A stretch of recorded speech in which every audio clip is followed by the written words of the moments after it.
নমস্কাৰ আচলতে আমি আহিছিলোঁ আমি বশিষ্ঠত আৰু বশিষ্ঠত সকলোৱে জানি ইয়াতে বিজেপি অফিচ আছে বুলি আৰু এই অফিচত অহাৰ মোৰ এটা সৰু অকণমান কাৰণ এটা আছে আৰু মই হৈছে ছাৰ দিলীপ দাস ছাৰ আপোনাক স্বাগতম জনাইছোঁ আমাৰ চেনেলত ধন্যবাদ তোমালৈ থাকিল থেংক ইউ ছাৰ ছাৰ আচলতে ছাৰৰ লগত মোৰ বেলেগ এটা সম্পৰ্ক আছে সেই সম্পৰ্কটো মই কৈ দিওঁ আপোনালোকক মই এবাৰ অলপ আগতে যোৱা বছৰ নহয় 2 বছৰ আগতে মই কৈছোঁ আপোনালোকক আৰু বহুতবাৰ কৈছোঁ যে এগৰাকী মোৰ ইউটিউবৰ জাৰ্নিটোৰ আঁৰৰ মানুহ এগৰাকী আছে বুলি আৰু সেইগৰাকী ছাৰ মই দুৰ্গা পূজাত অলপকৈ কৈছিলোঁ কিন্তু তেতিয়া বিৰাট হাল্লা আছিলে আজি মই অলপ ভালকৈ ক'ম চব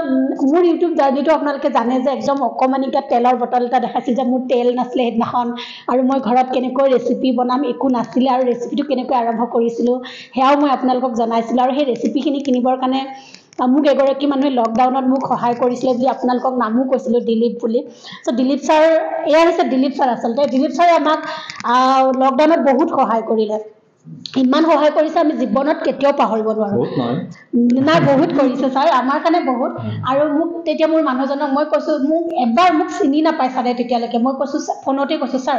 মোক এবাৰ আপুনি এটা সহায় কৰিব নেকি মোৰ মানুহজনে বিজনেছ এটা কৰিব বিচাৰিছে লকডাউনৰ মাজত তেতিয়া মোৰ মানুহজনৰ জব কাম একো নোহোৱা হৈ গৈছিলে তেতিয়া কৈছে হয় নেকি কিমান দিব লাগিব এনেকৈ একদম কোনো ধৰণৰ মোক সোধাই নাই মোৰ নাম কি মই ক'ত থাকোঁ একো সোধা নাই তাৰপিছত মই কৈছোঁ ছাৰ এনেকুৱা দিলে হ'ব একদম লগালগ দিছে আৰু এখেতে হৈছে সেয়া ছাৰ আপোনাক বহুত বহুত বহুত ধন্যবাদ এইটোৰ কাৰণে আজি তোমালৈ শুভেচ্ছা থাকিল আগন্তুক দিনত আৰু কাম কৰা ভাল হওক আৰু এইখিনি যে মই ইউটিউবৰ চেনেলটো যে আজি তাৰ পৰা যে আজি সেই মিঠাতেলৰ বটলৰ পৰা সেই পইচাখিনিৰ পৰা সেই মাছৰ ৰেচিপিটোৰ পৰা আজি এইখিনি মোৰ 53,000 হৈছে ছাৰে হয়তো গম নাপায় যে মই ছাৰৰ পইচা দি মই ইউটিউবাৰ বনিম বুলি কিন্তু সঁচাকৈ ভগৱানে পইচাৰে নহয় তোমাৰ কষ্টৰ ফল পাইছা আৰু ভাল কাম কৰা আৰু ছাবস্ক্ৰাইব কৰিব নাই সেইটো যিমান কষ্ট কৰিবা সিমান ফল পায় সেইটোৱে কথা ভাল কাম কৰি যোৱা আৰু ছাবস্ক্ৰাইব পাৰক সেইটো শুভেচ্ছা থাকিল মোৰ পৰা থেংক ইউ ছাৰ ছাৰ এতিয়া আচলতে আমাৰ ছাৰ অকণমান ক'ব বিজেপি অফিচত যিহেতু আহিছোঁ ইয়াৰ বিষয়ে অলপ আপুনি এতিয়া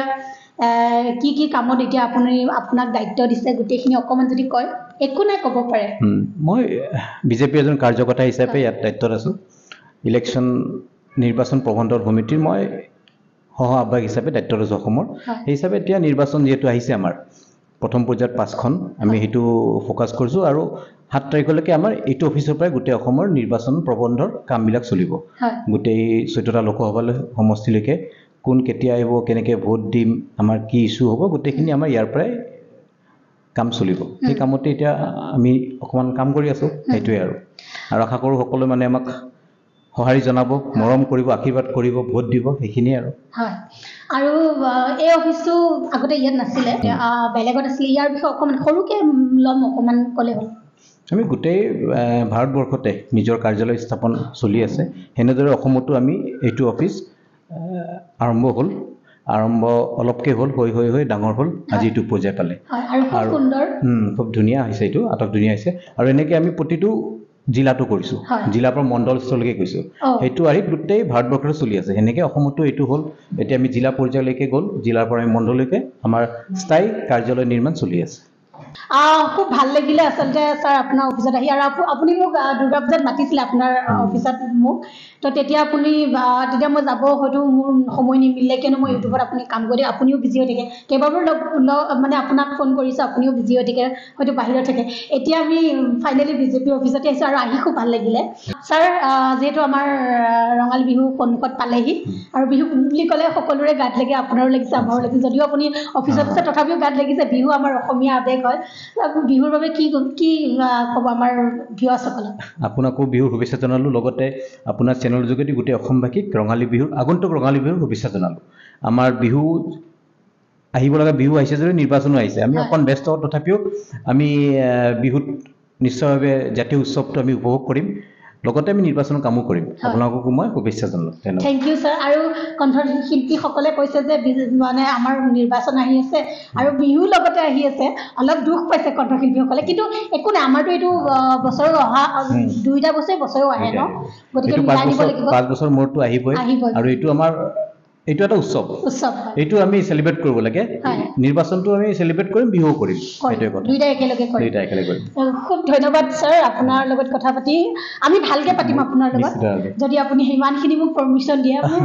মোৰ অধিকাৰ নাই ছাৰৰ লগত ইমানখিনি যোগ্য নাই আমি ইণ্টাৰভিউ কৰাৰ তথাপিও যদি আপুনি পাৰ্মিশ্যন দিয়ে আমি বহিম ভালকে বহিম নিশ্চিতভাৱে কেতিয়াও বহিম নিৰ্বাচনৰ পিছত ঠিক আছে ধন্যবাদ। থেংক ইউ ছাৰ আৰু ইমানখিনি সময় দিয়াৰ বাবে আৰু বহুত ভাল লাগিলে আপোনাৰ অফিচত আহি আৰু ফিজিকেলি আজি ভালকে লগ পাই আৰু বহুত বহুত ধন্যবাদ মোক সেই যে সহায় কৰিছিলে লকডাউনত সেইটো ক'ব নালাগে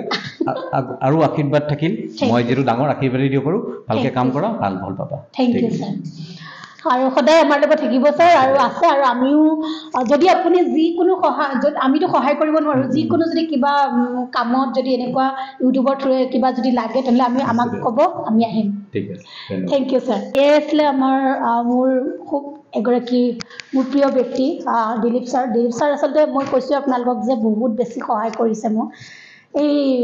মোৰ মানুহজনৰ বিজনেছৰ সেইটো বিজনেছৰ পৰা বেলেগ এখন দোকানৰ পৰা এতিয়া মোৰ মানুহজনৰ পাৰ্মানেণ্টলি বুলি ক'লেও নহয় মানে ভাল জব এটা পালে তেওঁ সেইটোৰ পৰাই সেইটো লিংকৰ পৰাই পাইছে গতিকে মোৰ মানুহজনে এতিয়া ধুনীয়াকৈ এইটো জবৰ দি মোক ধুনীয়াকৈ খুৱাব পাৰিছে ক'ব লাগিব আৰু তেনেকৈ আমি আজি চলিছোঁ আৰু ইউটিউব চেনেলটো আজি আমাৰ বহুত নকওঁ ডাঙৰ হৈছে বুলি কিন্তু মোৰ কাৰণে বহুত ডাঙৰ হৈ গৈছে গতিকে আপোনালোকে এনেকৈ মৰম দিব আৰু সদায় মানুহক যে এগৰাকী আঁৰৰ ব্যক্তি লাগে বুলি কয় সেয়াই আচলতে আমাৰ আৰু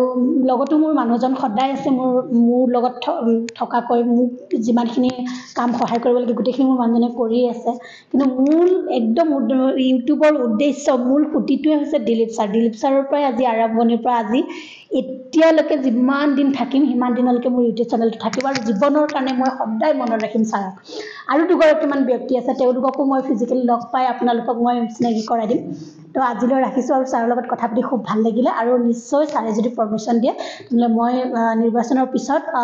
ছাৰক আকৌ এবাৰ লগ পাম আৰু কথা পাতিম